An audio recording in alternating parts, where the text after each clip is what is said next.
joining us on another episode of Tea and Trowels. Today we are joined with Maureen Meyers. If you'd like to introduce yourself and your mug. Okay. Yeah, I am an associate professor at the University of Mississippi in the Department of Sociology and Anthropology. I'm also the president-elect of the Southeastern Archaeological Conference, and I take over in less than a month, and I'm trying to figure that out. And my mug, I don't know if it can be seen, is actually a lovely George. It's a Caitlin George Catlin mug, and I got it. Gosh, let's see. My daughter's 19. She was probably about 1 or 2. And it was one of the first times after she was born that I took off and left her with my mother-in-law and went to the Smithsonian because there was a big exhibit of the Catlin paintings, which were amazing, which were, I never realized were exhibited floor to ceiling. And there are these huge paintings. And so it was a great exhibit, and I bought the book, and I always buy a mug. So I was mentioning I do have an archaeology mug collection. So I have Okmulgee, where I dug a long time ago. So I have one from Teotihuacan that a friend got me. I have the West Virginia Historic Landmarks Clover and Grave Creek Mounds, where I did a CRM project a long time ago. And a fun one is the last one is from a former student that says, "Instant archaeologist, just add coffee." Yeah. I like that last one. That's how I am every morning. And I'm officially out of mugs, so I'm just back to my normal go-to just because I love the shape. I have a magnet collection from all the sites that I'll visit. So my refrigerator is loaded. I do too. It's at my office, actually. I actually have about twice as many mugs, but they're mostly at the office or the lab. So, yeah. Makes sense. So to get started, how did you get into archaeology? Yeah, so I was always interested in history. It was always my favorite subject, and I was in 5th grade, and actually my teacher, Mrs. Stowe, had a bit of history too. So. Her husband's family repaired the Liberty Bell, and their name is on the Liberty Bell, which I always thought was really cool. And so we were learning about early cultures, and we were learning about Sumer and the first cultures in the Middle East. And I was just fascinated because they knew what people wore and what they ate. They had all these, minute details. And I asked, how did they know that? And she said, well, that's what archaeologists do. And I thought, wow, that's really cool. That's what I want to do, And then, time went by, and I thought, well, that's really impractical. I'm also a type 1 diabetic, and I just didn't know back then. So this would have been in the, mid 80s, early 80s. They were very clear. The doctors were clear, like you have to limit your physical activity. That's all changed now. And so I just didn't know. I thought, I won't be able to do this. And then when I got to applying to college, I just, I thought, what do I really want to do? And I came back to archaeology, and I thought, well, maybe I had done a lot of things the doctors said I couldn't do. So I played rugby. I did a few other things. So I thought, well, maybe I could do this. Although I wasn't way into being outside. I really hated spiders and snakes. And so I thought maybe I'll try it. And I went to the library, and I found an archaeology magazine. I lived in Northern Virginia, and I was lucky to have this great library system with great magazines. And I flipped it open, and they had volunteer opportunities for the summer. And I thought, well, there can't be anything here. And there was actually at Mount Vernon. So it was 20 minutes away. And so on Saturdays, I just showed up. And I loved it, and I had a great time. I still, know and count those people that trained me as colleagues and friends. And so I went into college as a major, and the next summer I took a field school. So that's awesome. Yeah. Where did you go to your field school? I went to Radford University, and the field school was a late woodland site on the New River. It was probably related to a much larger village that was nearby. And we also did a historic 19th century farmhouse. It was sort of 2 different sites going on. And actually that mentor, Cliff Boyd, and I are still very much in touch. We were just emailing the other day. And that kind of got me hooked into Native Americans rather than historic stuff. So, so I've done both, but I enjoyed the Native American better. So. Yeah. Which this is a perfect segue into what is research. Yeah, so I always liked the stuff in Southwest Virginia where my field school was. And so what I study are frontiers of the Mississippian cultural world in Southwestern Virginia. So there are 2 Mississippian mound sites in Lee County, Virginia, which is right at the Cumberland Gap. And I just, well, I initially started to look into, for my dissertation, are they Mississippian? Nobody really thought they were. And I did show that they were very likely Mississippian, moved from the Norris Basin into the region. I focused on ceramics and showing change in time over ceramics. Since then, I haven't actually, I know a lot of people do their dissertation and go on to something else. I was older when I went back for my dissertation, so this is what I really wanted to do. I did do something else for my master's.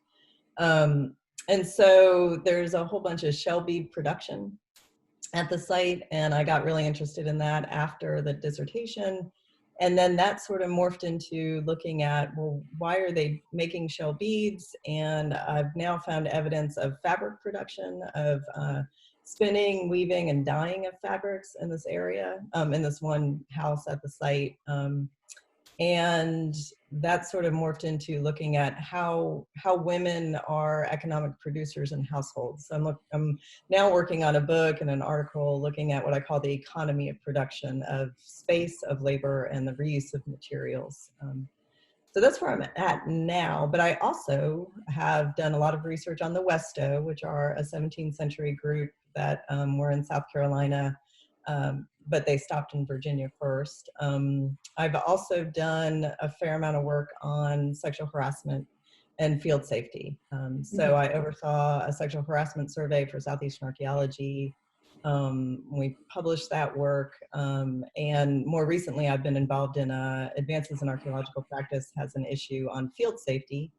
So I've co-authored an article on chronic disease in archaeology, and then this sounds completely out of the blue, on arsenic and 19th century graves, which was something I'd done in CRM. I did about 8 years of CRM. And so we developed a method to identify arsenic in late 19th century graves. It was used as an embalming agent. So I thought it was a good thing for this special volume on field safety. And so I just kind of took a detour recently and did all this research on embalming practices among different groups, which is also fun because my grandfather started and owned a funeral home in Chicago. My uncle, well, my cousin still owns it. My uncle inherited it. My cousin still owns it. So it was sort of had a familial sort of feel to it. And actually, my uncle and my cousin helped me with the research, which was really fun. So. No, that is really cool. It's actually something I should look into. We're having a lot of issues with flooding in cemeteries, and we just had a recent one that popped vaults out of the ground and did some massive damage to the cemetery. Yeah. It still has standing water, and it's a 19th century cemetery. And so I went out to monitor and made to tell people not to walk through the water because people were going to try to find their grandparents' graves to make sure they weren't damaged. I was like, stay out of the water. It's not your normal flooding. It's kind of dangerous. So yeah, it's not good water. Yeah, no. Not what you want to be trapezing through. Right. A little into our left field here, but what is your favorite tool in your toolkit? And you have bonus points if you brought it. I did bring it. Actually, ran into the lab this weekend for multiple reasons. So I'm going to be boring, but I'm going to add a little bonus. I have a whole bonus thing. So this is my trowel. I love my trowel. It's small, and so is my hand. When I used to dig and I used to work in Florida, and I got carpal tunnel pretty bad going through what they called soft rock. So this trowel was actually also is kind of important in that it was given to me by a friend who was one of my first bosses in archaeology 25 years ago, and he's actually works for the Department of Historic Resources in Virginia. And he comes and helps me at the site all the time. And he has an amazing collection of different trowels over, he's curated over 40 years. And he gave me this one. The handle has come off multiple times. It's now, we hope, fixed for good. But it's really, really small. But I am going to bring a new tool, which I'm very excited about. It's made by a friend of mine, Charlie Decker, has got these great tools. And it's got this plastic curve that you can excavate, and I did excavate with it pretty recently. It's lovely for getting into little things, and you can sharpen this as well, just like your trowel. So I brought two tools, like I brought 6 mugs. Sorry. No, that is beautiful. I absolutely love how archaeologists end up making their own tools or refashioning tools.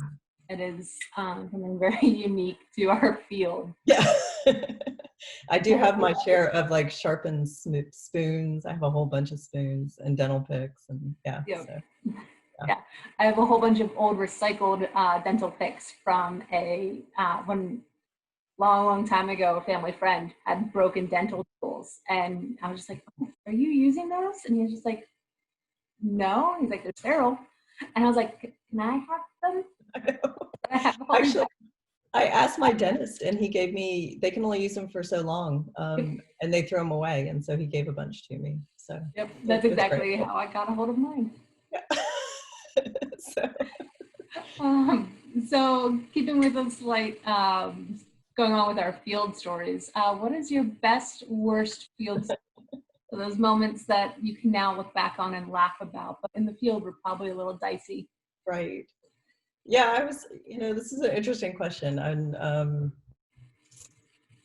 so here's the one I'll share. I decided there's another good story, but there's probably too many people involved. So this one's just me. And I probably, well, I did look like a pretty good fool. So I mentioned that I had a fear of spiders and snakes, and it's much better now, but when was this? I was working, I was working as a PI for a large company, and we did a really large survey. It was like a 500-acre survey for Federal Bureau of Prisons in South Carolina, rural South Carolina.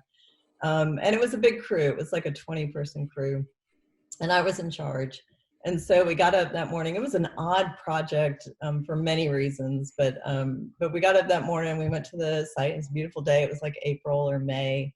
And I gave everybody their assignments, and they all had to go off and do their transects. And then I would usually stick around and get my paperwork done, right, in the morning, and make sure everything was, in order. So I sat on the ground. It was a lovely day, and I heard a noise behind me, and there's this really large snake behind me. And it was a black snake, so I should have just been fine, right? And I did realize, okay, it's a black snake, it's probably fine. But still, I got a little freaked out, thinking, where there's a snake, there's probably more snakes. So I jumped in the field vehicle, and I thought it was pretty hot, but I thought I'll just sit here in the shade in the vehicle, and I'll roll the windows down. And all of a sudden I'm sitting there, I'm taking notes, and I remembered this story that I'd heard in grad school from Charlie Hudson, who I was able to TA for, who told these amazing stories, right? The whole story of the DeSoto expedition. And he would stop in his lectures and talk about things like snakes, or whatever. He would throw in these interesting things. And he talked about this story of sitting in a hammock and reading a book, and a snake was in a tree and dropped on him. And all of a sudden this comes back in my head, like, oh my God, there could be a snake in the tree and it's going to drop on me. So I decide, now's a really good time to just drive through the woods. Like, I'm just going to get the hell out of here. So I do, and I drive very quickly. What I didn't mention was that the landowner was selling his property to the FBOP, but first he was selling all the logs, all the trees on it for logging. He was trying to make as much money off of it as he could. And I was like, well, I need to go check out that area that he said he was gonna, cut the trees down and see if they've been moved yet, and see if, we can go in there and do the survey. And so I'm driving all over this huge property, and the roads are going in 50 billion directions, and I get lost, and I end up in the area that, yes, has definitely been logged, but the logs haven't been picked up yet.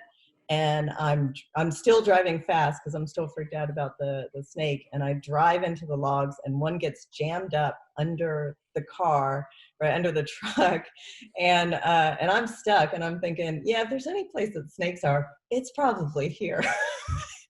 And then I had a radio, and I had to radio the crew to come find me. They had no idea. I mean, it took them like over an hour to find me, right? And we were able to wrench the log out of there.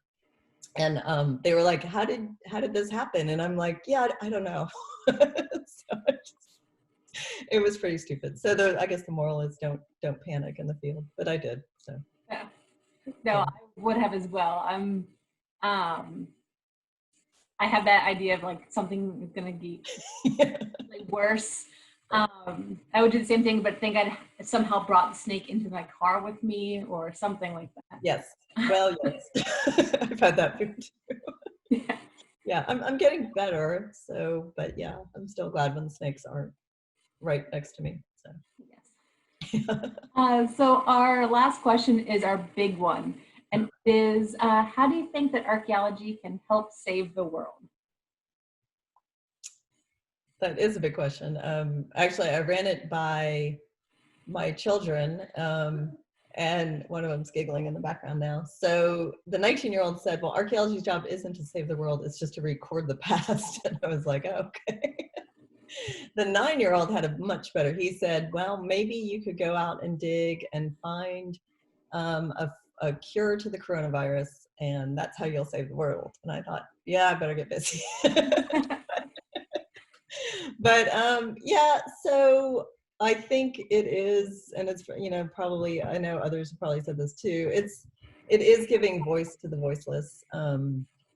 You know, I dig at this mound site, but I don't really dig the mound. I've identified about 6 houses around the mound, and these are people, you know, Mississippian natives with a you know, hierarchical, institutionalized sort of structure that are moving into an area that doesn't have that, and they're clearly intermarrying. And so, you know, what about these people that were living there already, and what about these Mississippian people that moved from one area pretty far into another area? Those are the people who we really don't know the story. I mean, we also don't, you know, we could get a better sense of the chief, but we can't really understand what the regular, normal, non-elites were like. And actually, when I give tours at the site, I'll say that to, you know, the kids that come by. Like, I know I probably could tell you really quickly what the president had for dinner, but I don't want to know that. I want to know what you all had for dinner. I think your lives are the important lives. And so to me, that's what archaeology does, I think, in a big way. And also just looking at just patterns of humans. You know, there's probably not a whole lot, although it seems this way, but there's not a whole lot that humans haven't encountered before. And our amazing flexibility, our plasticity allows us to settle everywhere, to survive everything. And so I think we need to look to the past to see how did we do that? What worked and what didn't work? And it's archaeologists' job to show what worked and didn't. Even though, interestingly to me, the people that survived it may have a very different story about why they survived it, right? We get to figure out, well, what actually, were there other factors there? Yeah, so I think those are my answers, but I like the 9-year-old's answer. I like that as well. Very hopeful. I know. Yes. So we do have one bonus question, and that's just, what's keeping you sane right now during remote work? Yeah, I guess a couple things. Mostly I've been reading a lot of historical fiction, like long historical fiction, and it gives you this long sense of history, you know, just, you know, the kind of fiction that's covering a millennia. And I remember in one of them, one's a great history of Ireland from like 8400 till 1918. And at one point they're dealing with the plague, and they're like, yeah, it lasted 4 years. And I'm thinking, 4 years? Oh my God. And then it was like, oh, but I guess you just do that, you know? And so that's helpful. I knit a lot. I've actually got a lot more knit. So I think I'm up to 20 baby hats, a really large baby blanket. And right now I'm knitting a sweater for my daughter. I do a lot. I've always done a lot of baking, but I've done that a lot. And then we got really into birds. So I'm sitting here, you can't see, but I'm surrounded by a bay window. I asked for bird feeders in March, and now we have binoculars and a little bird book. And yeah, it's been kind of fun just figuring out the different birds in the yard and gardening. I'm a little sad because the garden's kind of done, and so we're gonna have to do something else. yeah. So we stay pretty busy. That's awesome. Yeah, I love the Yeah. thing. That's an awesome one. Yeah. Well, I want to say thank you for joining us on this episode of Tea and Trowels. So, cheers. Yeah. Cheers. Thanks so much.